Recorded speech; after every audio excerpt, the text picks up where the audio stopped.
我嚟到 DBS 43題 MC， 好 probability 問題啦。個袋咧就裝咗5個金幣加6個銀幣。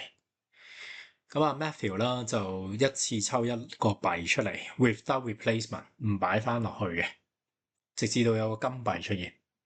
好 given 係 at least 4個 draw， 咁而家要揾佢 exactly 5個 draw 嘅 probability。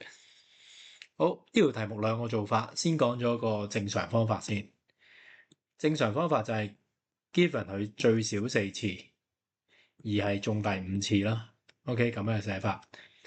好啦，咁樣即係話咧，兩個同時發生 and 嘅關係先，再除翻已知最少4次，亦都等於，因為你最少4次又要5次啊嘛，咁即係你要5次嘅 probability 除最少4次 probability。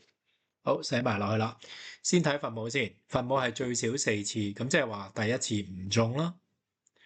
sorry， 個分母應該11，唔中。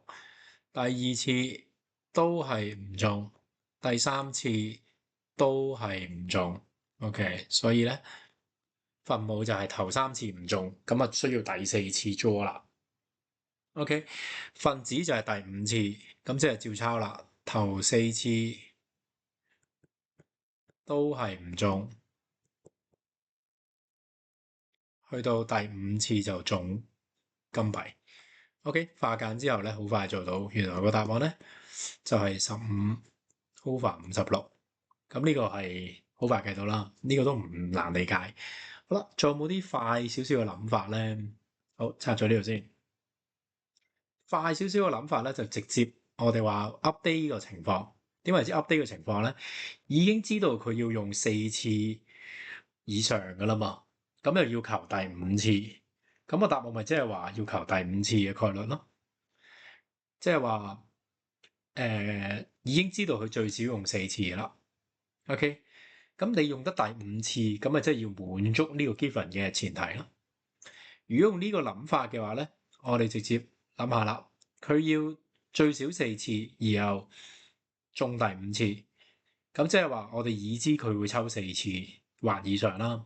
咁即係頭3次係唔中啦，頭3次唔中，頭3次唔中嘅話，即係話而家咧有3個 silver coin 已經被抽咗，咁即係你手頭上應該得翻5個高，跟住3個 silver。OK， 而家個情況處境變咗咁樣啦。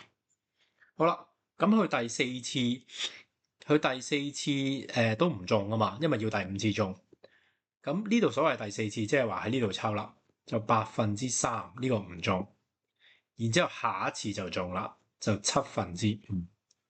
OK， 我哋先 update 咗個處境變成咁樣，然之後再計我哋需要嘅 probability，咁亦都會做到 D 個 answer。好，中意我哋嘅教學片咧，就留言啦，或者係讚好、分享，多謝晒。